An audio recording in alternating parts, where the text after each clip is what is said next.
The Kraft Foods Company presents Harold Perry as the Great Gildersleeve.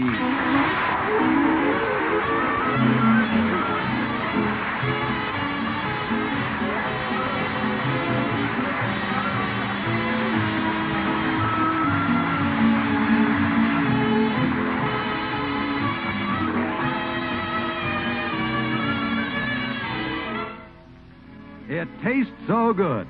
In those 4 words, you have the big reason why millions of American women prefer all-purpose parquet margarine made by Kraft. For spread, for seasoning, for shortening, it tastes so good. Yes, as a spread, parquet margarine tastes so good on bread, toast, rolls, hotcakes, waffles. As a seasoning, parquet margarine tastes so good on mashed potatoes, hot-cooked vegetables, and casserole dishes. As a shortening, parquet margarine adds its own delicate goodness to everything you bake or fry. And parquet margarine, made from selected products of American farms, enriched by 15,000 units of vitamin A to every pound, costs much less than the most expensive spreads. So, ask today for parquet. For spread, for seasoning, for shortening, it tastes so good. And remember, in states where the law permits, you can now buy parquet margarine in handy quarter-pound sticks already colored a rich golden yellow and ready to serve. That's parquet, P-A-R-K-A-Y, parquet margarine made by Kraft. And now, the Great Gildersleeve with his special guest, K-Star.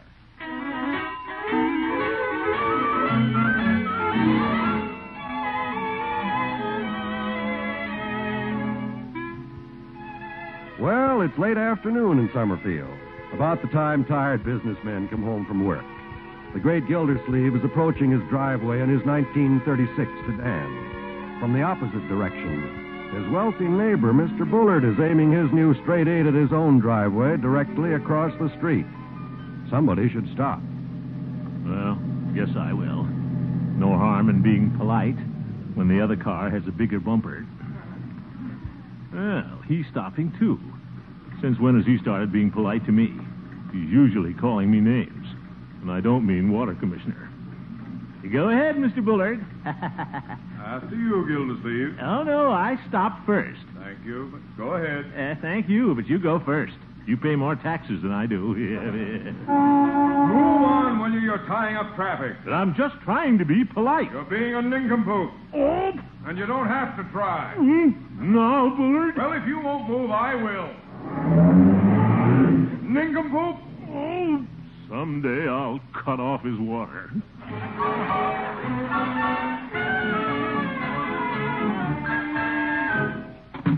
Hello, Uncle Morris. Hello, Marjorie. I see you and Mr. Bullard are having words again.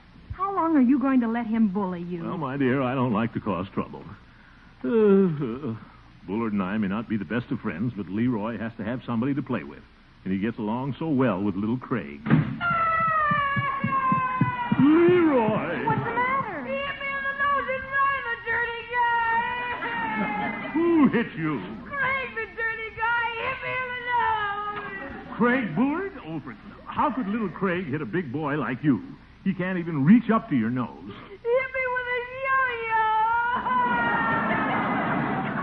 Yo-yo? Oh, my goodness. I'll go get the ice pack again, Leroy. Stop crying, Leroy. I'm sure Craig didn't mean to hit you with his yo-yo. He did, too. He swung it around and hit me on purpose, the dirty guy. Right after I pushed him down. Oh. So you started it. No, I didn't. He called you a name first. Me? What was it, Leroy?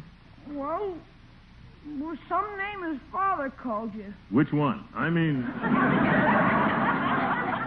What did he call me? Well, he said you were a big fat nincompoop. Now he's put fat in it. This thing has gone far enough.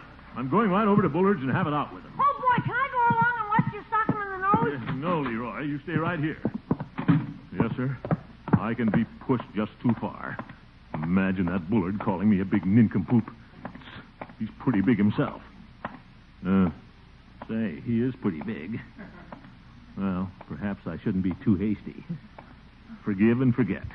The test of a real man is whether or not he can get along with his neighbors. Sure. No use being a hothead about this. I'll go back home and force myself to cool off. I'll take a shower. But if it ever happens again... Hey, you! What? Oh, Craig. What are you doing on our new lawn, you big nincompoop? Oh! I'm going to tell my father! You don't have to tell your father anything. I'm going to tell him a thing or two. The idea, by George, this is a showdown. Bullard, I want to talk to you. Oh? What about? Well, you see... Yeah, he's swinging a golf club. Well, you see, that is... Well, come to the point, Gildersleeve. I'm busy putting on the carpet. Well, I hate to interrupt you with that club in your hand. Gildersleeve, why did you knock on the door? Well, I had a little something to discuss with you. Oh, well, step inside. Oh, no, we can talk about it later. We'll talk about it now. Step inside. Well, after you, Mr. Bullard. No, after you. Go right ahead. I insist. Gildersleeve, go on in. Don't be a nincompoop. Oh, Bullard, that's what I want to talk to you about. Oh? If you don't stop calling me names, I'll... You what? Well, I'll sue you. Sue me? You wouldn't dare. Oh, yes, I would. I'll sue you for defamation of character. I'll have you know that I'm no nincompoop. Prove it. Well, well, don't worry. I will in a court of law. Gildersleeve, you're afraid to sue me. That's what you think. Just wait till you see the headlines in the morning paper. Oh, what'll they say? Prominent businessman sued by nincompoop? Oh! That does it. Now I will sue.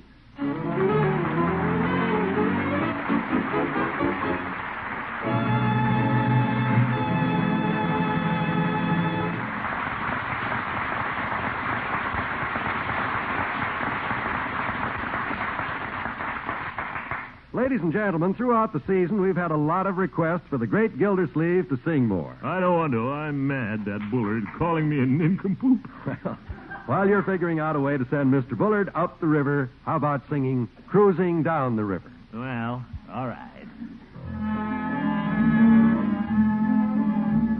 Cruising down the river on a Sunday afternoon with one you love, the sun above, waiting for the moon. The old accordion playing a sentimental tune. Cruising down the river on a Sunday afternoon. The birds above all sing of love, a gentle, sweet refrain. The winds around all make a sound like softly falling rain. Just two of us together, we'll plan a honeymoon. Cruising down the river on a Sunday afternoon.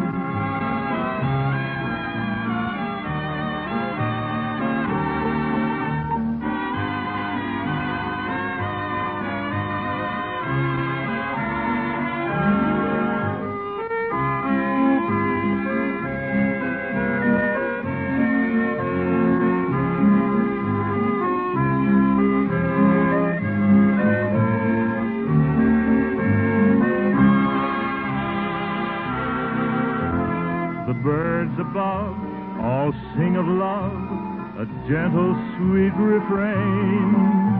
The winds around all make a sound like gently falling rain.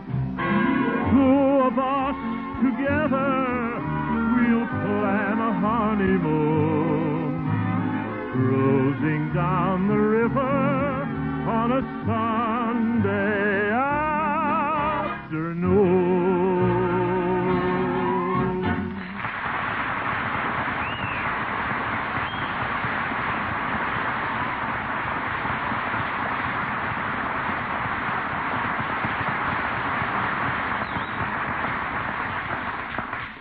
Singing Bullard up the river on a Sunday. Yeah, so Bullard didn't believe I'd sue him for calling me a nincompoop, eh? Look at these headlines, Marjorie. Prominent businessman sued by water commissioner. Unky. Yes, my dear? I'm proud of you for standing up to Mr. Bullard, but do you think you should have sued him? Well, I should have done it long ago. He's been asking for it. But the paper says he's hired an expensive lawyer from Philadelphia. Don't worry. I've sent for Judge Hooker. In this town, a Philadelphia lawyer doesn't stand a chance against a lawyer like Hooker. Hooker is the Clarence Darrow of Summerfield. Yes, there he is now. Well, come on in, Clarence. Horace. Thank you, Gildy. Judge, while you were out of town, I got a big load off my chest. I didn't think the load was on your chest, Gildy. I thought it was further down. Very funny, Judge. Here, take a look at this newspaper. Nice. Big headline. Gildy, are you really suing somebody? You bet. Rumson Bullard. He called me a name once too often. Oh? I'm suing him for defamation of character. But, Gildy, you don't have a chance. Bullard has an expensive lawyer. So what? I have you. You're not expensive, but you're good in front of a local jury. Gildy? I can see you now. Friends and neighbors, I've never seen a jury composed of such fair ladies and intelligent men. Are you taking notes, Judge? Gildy, I have news for you. What? I can't be your lawyer. Huh? I just noticed the date of the trial. I serve on the bench that week. You do? As a matter of fact, I'll be trying your case. You will? Well, say, what am I worrying about? What? Judge, old friend, how'd you like to stay for dinner? We'll have everything you like. Roast beef, corn on the cob, or how about fricasseed chicken? You can chew that better. Gildy, are you trying to bribe me? Bribe you? No. If you want my advice, you'll contact Rumson Bullard and call off the suit. Get out of it the best way you can. I can't do that. Very well. But the minute I put on my black robe, I'll be forced to try this case as if I never saw you before. But, Horace... What did you say your name was, sir? Oh, goodbye, you old goat.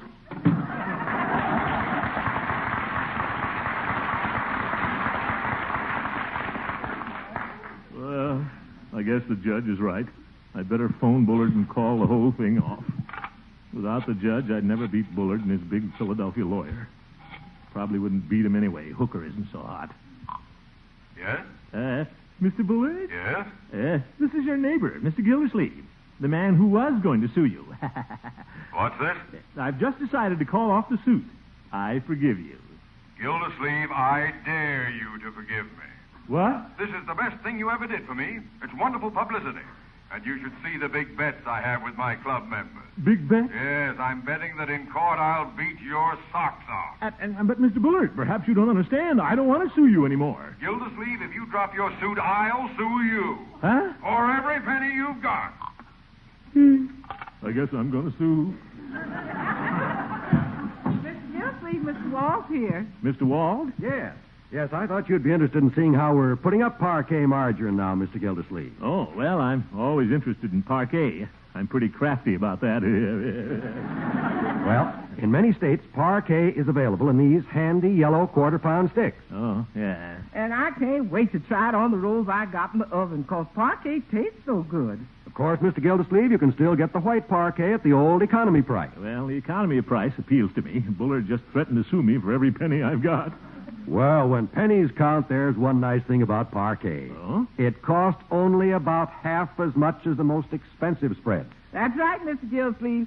So no matter how the lawsuit comes out, you don't have to worry about having something to eat. What? Not as long as Bertie's got rolls in the oven and parquet in the cooler. Yeah, please, Bertie. No, sir, Mr. Gildersleeve, you don't have to worry. Not as long as Bertie's got rolls in the oven and parquet in the cooler. Bertie, I'm not worried. Well, don't, Mr. Gildersleeve. You know why you don't have to worry? Yes, Bertie. That's right, because Bertie's got rolls in the oven and parquet in the cooler.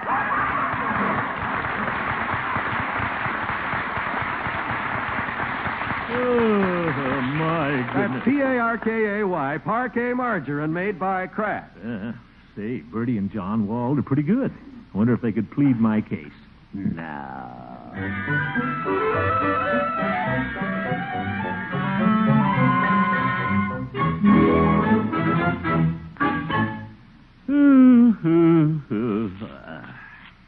Say, Commish, you want a close shave, or you going to wait till Bullard gets you into court? Floyd, I'd rather not talk about it. Oh, yeah? What you so nervous about? You're harder to shave today than a bowl of jelly. Well, what am I going to do, Floyd? I can't afford an expensive lawyer like Bullard's having. Well, I can tell you how to lick that, Commish. Oh? Play smart. Don't have a lawyer. Floyd, are you crazy? Do I look it? I won't answer that. Now, you listen to little Floydie.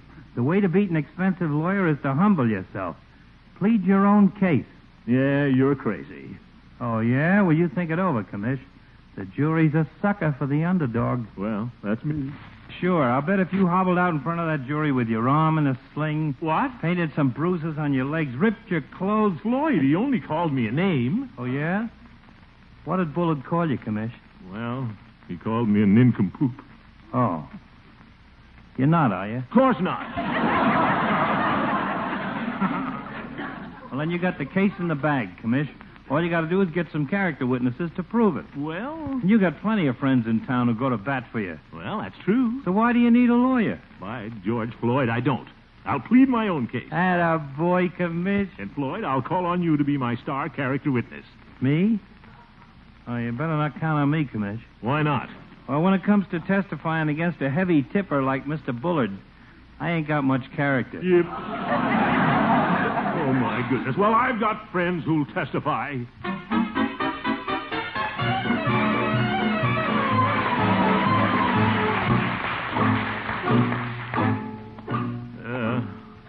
I thought I could get witnesses to testify for me. I never saw so many good friends with so many bad excuses. Well, all I need is one good witness, and I know somebody who won't let me down. Hello, Peavy. Well, hello, Mr. Gildersleeve. What can I do for you? Peavy, you and I have been good friends for a long time. Well, we've known each other for a long time. You bet. And you know I'd do anything in the world you ask me to. I'm not asking you to do anything. But I'd do it, Peavy. I'm not asking you to. I know that, but I'd help you if you were in trouble. I'm not in trouble. No, Peavy, but if you were... But I'm not. Oh, for goodness. What are you trying to do, Mr. Gildersleeve? Get me into trouble? Yep. All right, Peavy, I'll lay my cards on the table. I'm the one who's in trouble. You don't say. Yes, Peavy, I'm pleading my own case against Bullard, and I need a good character witness. I always try to keep out of the courts myself. But I want you to be my witness. Well, thank you for the invitation, Mr. Gildersleeve, but I may be out of town. Oh? What day are you going out of town? Well, what day is your trial? Oh. Peavy, I'll see you in court. I'm going to have you subpoenaed. How's that? You'll find out.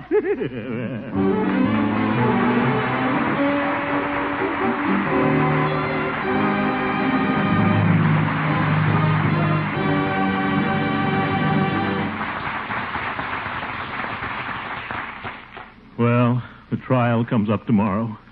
At least I've got one character witness. Good old Peavy. Better practice my appeal to the jury. Well, let's see. I'll let my bookcase be the jury, and that old hat rack can be Judge Hooker.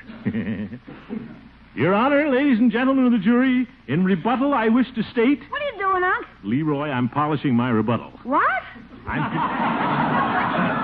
I'm preparing my case. What a character.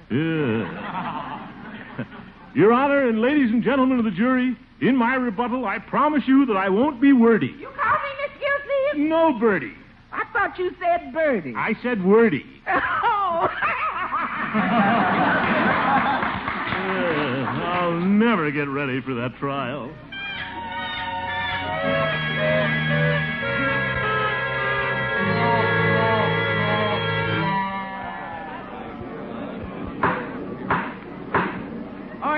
Oh, yes. The First Circuit Court of Summerfield County is now in session. Judge Horace Hooker presiding. Yeah, look at Bullard's big lawyer glaring at me. He may be from Philadelphia, but that's no brotherly love. Order in the court, please. The case of Gildersleeve versus Bullard. The plaintiff will step forward and present his case. Plaintiff. Ooh, that's me. Yeah, thank you. Your Honor, ladies and gentlemen of the jury, I have never seen a jury composed of such beautiful ladies and intelligent-looking young men. I object. What? Oh, Bullard's lawyer. Yes, Mr. Johnstone? Mr. Gildersleeve is trying to sway the jury by flattery. Now, see here, Johnstone. Objection sustained. But Horace. Stick to the facts, Gilder. Look at him on that bench. Looks like an old goat on top of a barn. The plaintiff will proceed with his case. Yes, thank you, Your Honor. Will Mr. Richard Peavy please take the stand? Very well. Raise your right hand. Very well. You swear to tell the truth, the whole truth, and nothing but the truth? How's that? Sit down, Peavy. Your Honor, through the testimony of Mr. Richard Peavy, a citizen of unquestioned reputation, I intend to prove that I am not a nincompoop. My. I further intend to prove that by being so called, I have been sorely maligned. I object. Objection overruled. That's a horse on you, Johnstone. Proceed with the case. Thank you, Your Honor. Mr. Peavy, in all the years you've known me, would you say that I've been a good provider for my little family? Well, yes. Is it true that during that time I have been a law-abiding citizen? Well, yes. Is it also not true that I hold a responsible position of public trust, which demands a good name and good character? Well, yes. Fine. Then you'd say that such a man could not possibly be a nincompoop. Well, no, I wouldn't say that.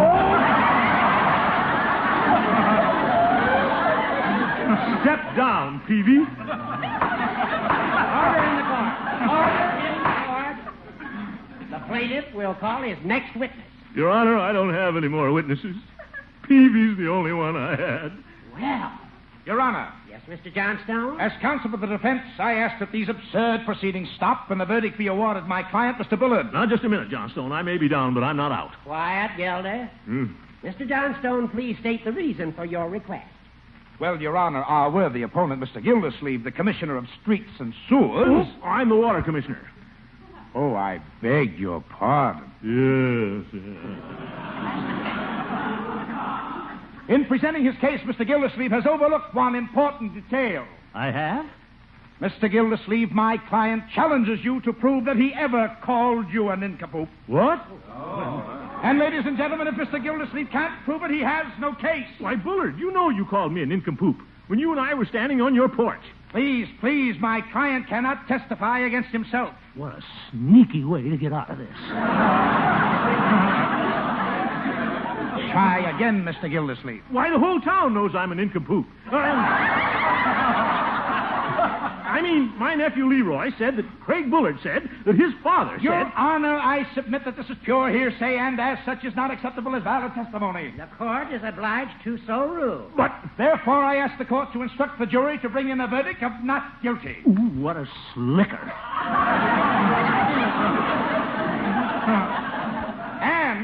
And the court costs be paid by Mr. Gildersleeve.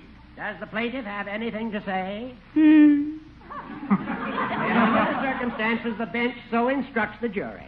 Court is in recess. Of all the low-down, underhanded... Now, Gildy, be a good loser. Why don't you go over and congratulate Bullard? Well, I guess there's no use crying over spilled milk. Mr. Bullard. Yes, Gildersleeve? Congratulations, you win. I expected to. But you did call me a nincompoop, and you know it. Well, nobody proved it.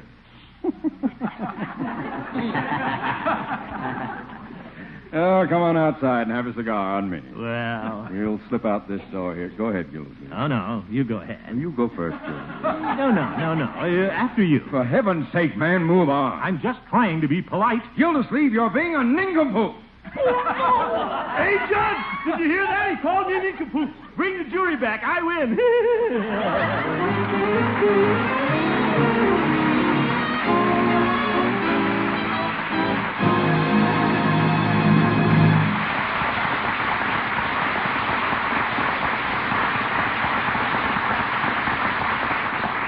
The great Gildersleeve will be right back.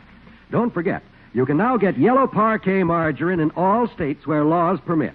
Yes, parquet, the delicious spread with the wonderful flavor, now comes in handy quarter-pound sticks already colored a rich golden yellow. Of course, you can still buy white parquet everywhere at the low economy price. So ask today for parquet. For spread, for seasoning, for shortening, it tastes so good. That's Parkay, parquet margarine made by Kraft.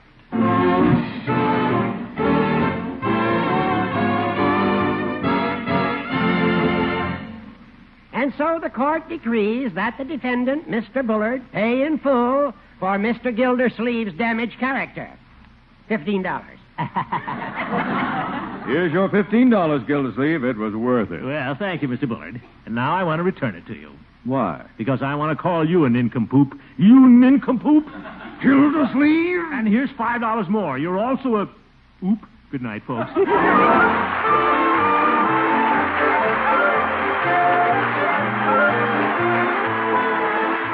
The Great Gildersleeve is played by Harold Perry. The show was written by Gene Stone and Jack Robinson with music by Jack Meacham.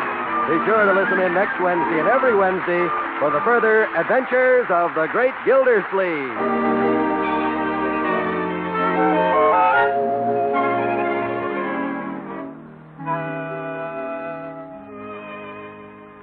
You'll like this pleasant, quick way of making leftovers more delicious. Just add a little Kraft prepared mustard and you add a lot of tang. Hidden flavors in boiled ham, sausage, most any meat pop right out. Every bite tastes better. Now you can get two kinds of Kraft mustard. Salad mustard, delicately spiced for those who prefer a milder flavor, and Kraft mustard with snappy horseradish added. Have both kinds in your pantry. Then with every meat dish, hot or cold, just add a little mustard and you'll add a lot of tang. Kraft's prepared mustard.